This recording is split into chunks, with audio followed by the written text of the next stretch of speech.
hope you like a book hauls because I have a pretty hefty one for you. I have 10 plus books that I have bought on my holiday. And here I am, I'm going to talk to you about them. The first set of books are the ones that I brought in Italy because I do plan on studying the Italian language and learning how to speak Italian for when I go back over next year. I'm going to leave like the best one I found in Italy for last. The Boy, the Fox, the Mole, the Fox and the Horse, I believe it is, but it's in Italian. I don't know too much about this other than I've heard about it. A lot of the books that I bought in Italy are targeted more for kids. I thought to myself, if I want to learn Italian, the best way to do that is to start off with something small. So get kids books so that I can learn slowly, so that I can, like, baby steps. You know, when you're a kid and like when you're a little baby, when you're a toddler, you're learning how to read a new language that's new to you.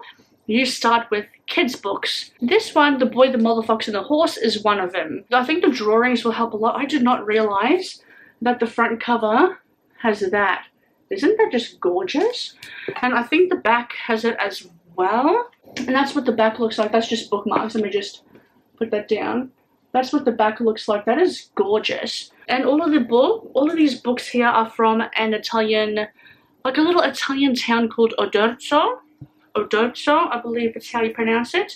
This one is a fairy tale, an Italian book about fairy tales that we know, that we recognize, that we even possibly love. I don't remember. Let me see, like I can understand a little bit of Italian. Oh yeah, I think there's Jack and the Magic Beanstalk, The Princess and the Pea, Cinderella. I don't know about that one. Oh, Red Riding Hood. Yeah, so it's the fairy tales that we know, that we love, the easily recognizable ones. And then this one is like the big giant. It's small, it's short, it's about a giant that has nice clothes but he gives to the poor people or something like that. And this one is an Italian book about feelings, so it's kind of like, you were born and I felt like this, you ran away and I felt like this kind of thing. It's like describing emotions. And this one is about 10 dogs and sausages. I then had my cousin actually wrote a children's book, and it's this one right here. As soon as I start learning Italian, I'm sure I'll tell you what it's about. But I'm so hyped. When she told us that she was writing a book, I was just so excited. I'm really excited to get into this and to learn how to speak Italian by reading this book and also by reading other kids' books as well. I have left possibly the best Italian book I have bought in this video, or in this book haul, for last. It's Legends and Lattes by Travis Baldry. But just wait, look at the sprayed edges. Hello, you focusing? The sprayed edges are just incredible. It's got like a little book ribbon, if I can try and pull it out. But look at that. It's textured to feel like a chalkboard. And it has a dust jacket artwork. Look how freaking amazing that is. I'm just obsessed with this. I love it a lot. I know I said I was going to do like kids books in Italian, but with this one I just had to pick it up like straight away. Oh, and look at the back as well, like the menu board, and the end covers are just stunning as well. Is there one in the back? Yes. Oh my, oh shit, it's Thimble. Isn't he adorable? Look at him, he's so cute. And look at the spine. Isn't that beautiful? I love this. I love it so much. And when I actually get to reading Italian, I will understand. This is for when I'm a little bit more advanced in Italian, and I freaking love this edition so much. I had to get it, because how can you not? Oh, look at it. How can you not get it? Okay, the next set of books I bought were ones in New York, in the Barnes & Noble in New York. I think the one I went to was in Fifth Avenue. It wasn't my favorite Barnes & Noble. I will tell you which one was, though, when I actually get to the books from that bookstore. The Barnes & Noble in New York was a little bit disappointing. I feel like it did not have a good selection. I wasn't a fan of the layout. It just felt a little to me, unfortunately. But I did buy a lot of horror and thriller books in that one, so it was a bit of a win in a way. So I got The Handyman Method by Nick Cutter and Andrew F. Sullivan.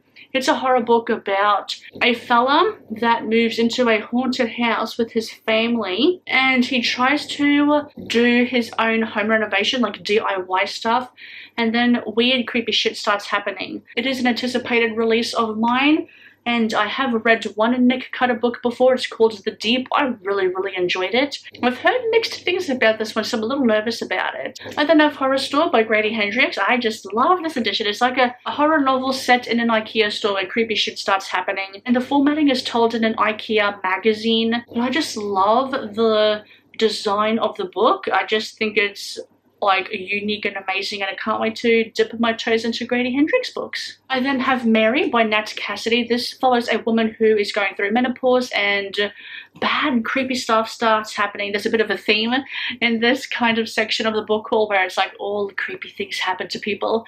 And this one, a woman, like I said, she has menopause and bad things start happening to her. And if you see properly, where is it? Oh, there it is.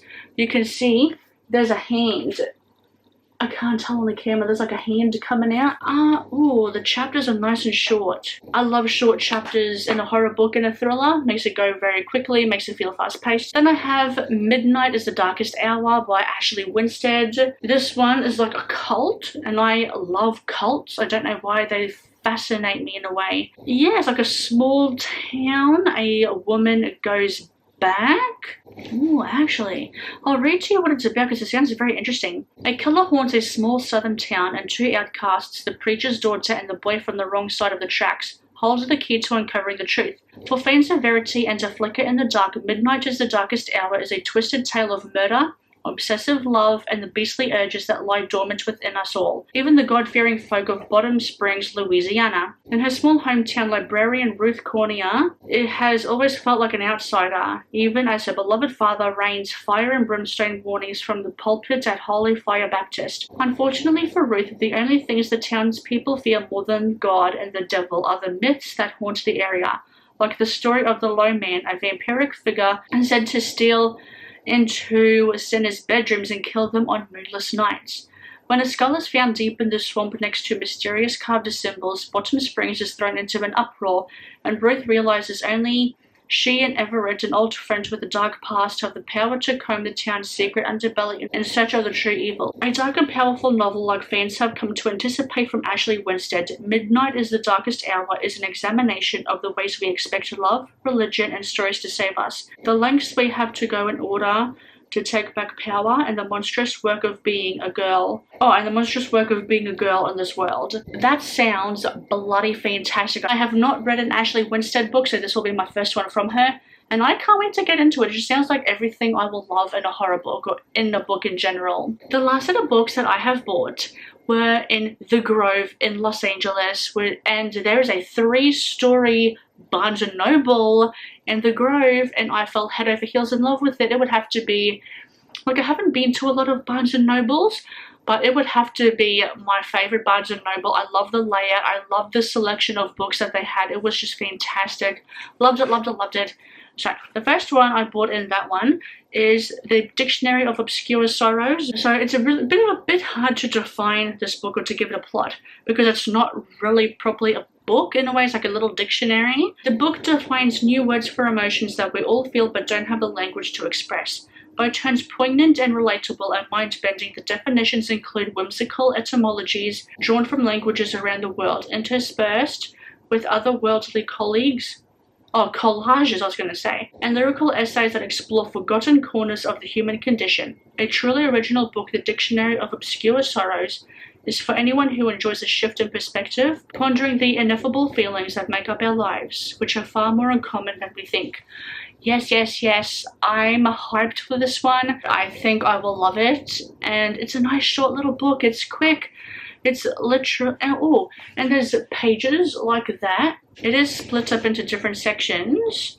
We have, first one is Between Living and Dreaming. 2 is The Interior Wilderness. 3 is a montage of attractions, 4 is faces in a crowd, 5 is boats against the current, and 6 is roll the bones. Then we have Swim Home to the Vanished, another nice short little book.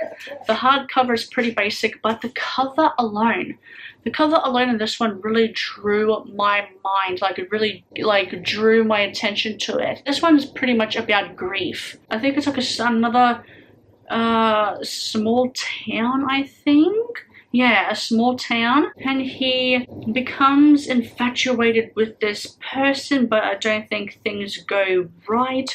All I know is that it's a book about grief, and I love the cover of this. I then have City of Girls by Elizabeth Gilbert. I'm really excited for this one too. It's an historical fiction. I believe she lives in Manhattan. There's this woman that lives in Manhattan. She's, what is she, like a go-go dancer? No, a theater. Yeah, it's like some sort of theater. I think she makes clothes for people in the theater company. I'm not entirely sure. But when this book first came out, the cover alone really drew me to it. I should have bought it straight away when I found it, when it came out years ago. But no, I didn't. I thought, oh no, it'll be fine. But it fell into the habit that most publishers and most authors have these days, where they keep on changing the fucking cover of things, and it annoys the piss out of me. When I found out that the Barnes & Noble in the Grove have this cover, which is one of my favorite covers, I'm not a fan of the cover that I'm hoping, if I'm not lazy enough, I will put up on the screen. I love this cover much more. It's vibrant, it really draws in my eyes. And I'm really excited to read this one because I do think I will really like it. The last book we have for this book haul is We Are the Ants by Sean David Hutchinson. This is about a young boy whose boyfriend had committed suicide. He gets abducted by aliens. The aliens tell him, are you going to, like, there's a red button here, like if you don't like what's happening, you can just press restart, you know. I should also mention, but I won't exactly show, there are 2 books about 9/11, because in New York I did go to the 9/11 One World Trade Center Memorial / Museum, and it was so incredibly eye-opening. It was so well done, the museum. It was fantastic. It was very eerie, but it was done so well. I won't show you those books because it's like a history of 9/11 and what happened, other bits of information that I did not know about. So I'm not going to show those 2 books, but I do have those 2 books. Oh, I think there's also a book about how the museum was put together as well. It's going to be a bit of a sad read because it was a very, very sad time in history, and it was, you know, it was phenomenal though. It's sad, eerie, but phenomenal, that museum. So if you do get the chance to go to New York, I highly recommend the 9/11 Memorial / One World Trade Center / museum type of thing. It's all in like one area, so you don't have too far to walk, but it genuinely was an experience, a really great experience that I will never forget. Oh my god, okay, that's it. I'm excited for these books. I can't wait to get to reading them. I can't wait to get into the Italian ones specifically, because I'm just excited to speak in another language and read in another culture.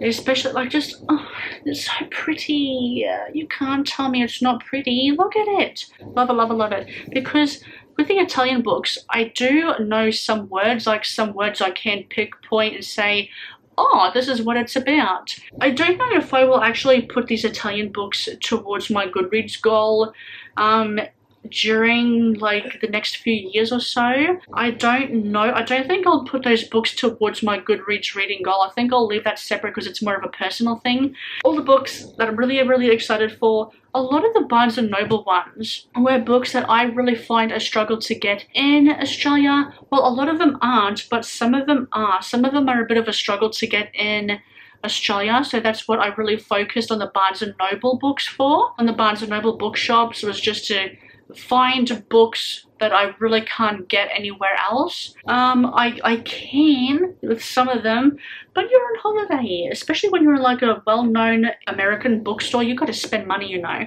But a lot of them, especially with like these ones, are really hard to get in Australia, so I was really focusing on that.